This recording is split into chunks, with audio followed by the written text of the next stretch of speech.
नमस्कार मित्रों, आप सभी का एक बार फिर से स्वागत है आपके अपने चैनल तंत्र मंत्र ब्लॉग्स पर।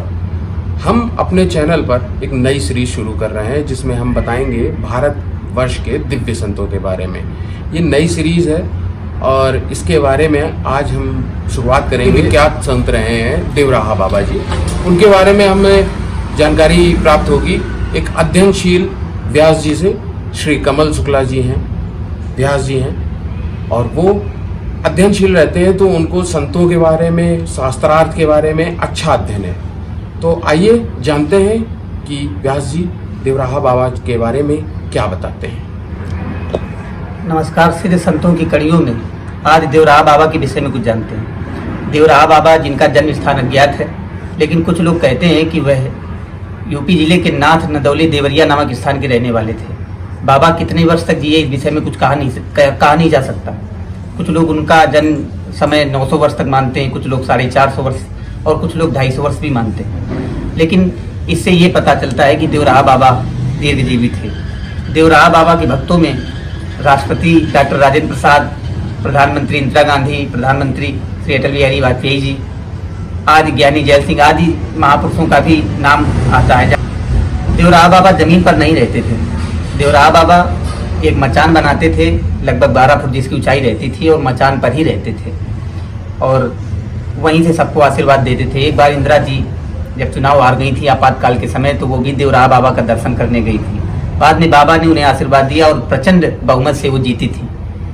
तो देवराहा बाबा के विषय में जितना कहा जाए कम है, लेकिन एक दो बातें जैसा कि मैंने पढ़ा है उनके विषय में आप सभी को बताता हूँ। अपनी मृत्यु उन्होंने बता दी थी 6 महीने पहले। उन्होंने बता दिया था भक्तों से कि योगिनी एकादशी के दिन हम अपना शरीर छोड़ेंगे। भक्तों ने बाबा से जब कहा कि प्रभु आप शरीर न छोड़ें, तो उन्होंने बताया कि बच्चा हम शरीर नहीं छोड़ेंगे, हम अनंत काल तक रह सकते हैं इसी शरीर से। योगी अपनी इच्छा से जीता और अपनी इच्छा से ही शरीर छोड़ता है, लेकिन परमात्मा का आदेश है, इसलिए मुझे अब नहीं रहना है। देवराहा बाबा जल के ऊपर चलते थे। देवराहा बाबा को अग्नि नहीं जला सकती थी। सूक्ष्म शरीर से वायु का शरीर बनाकर किसी भी स्थान पर वो आ जा सकते थे। 10 महामुद्राएं होती हैं। पतंजलि योग उनको पूरा सिद्ध था।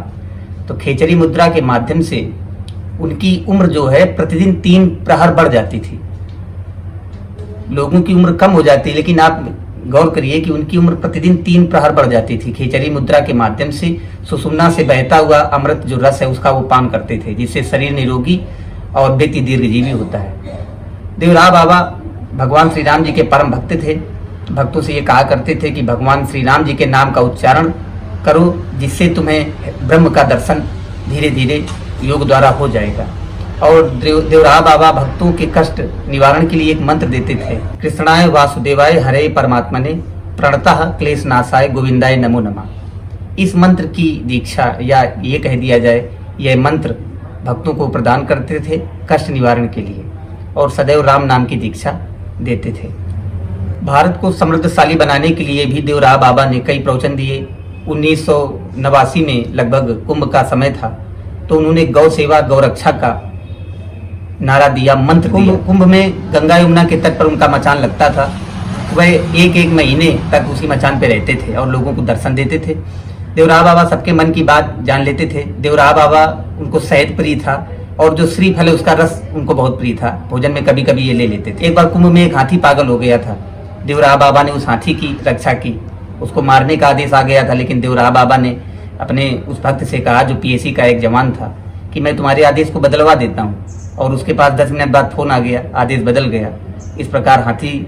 और देवराहा बाबा की एक लीला हम और बताएंगे। यद्यपि वो तो भगवान थे, सिद्ध संत थे, वो टीवी कैमरा देखकर बहुत प्रसन्न होते थे, अचंभित रह जाते थे और लीला भाव से कहते थे, जरा बच्चा मेरी फोटो खींचना। और अगर उनका मन नहीं होता था तो फोटो खींचते थे कैमरा मैन, लेकिन फोटो उनकी नहीं आती थी। अच्छा जी। बिल्कुल। उनके वीडियो यूट्यूब पर हैं, और यूट्यूब पर उनके वही वीडियो हैं जो उनकी इच्छा से बने हैं। वरना कोई कैमरा उनकी फोटो, अगर वो चाहें तो कोई कैमरा उनकी फोटो नहीं ले सकता था। आप फोटो खींचेंगे लेकिन फोटो नहीं आती थी। और देवराहा बाबा अगर ना चाहें तो रिवाल्वर से गोली भी नहीं चलती थी।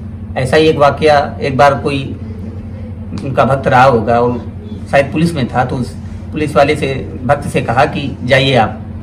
तो उन्होंने कहा कि बाबा नहीं, मुझे डर नहीं है, मेरे पास रिवॉल्वर है। तो उन्होंने कहा जरा रिवॉल्वर चला के दिखाओ, तो रिवॉल्वर चला ही नहीं।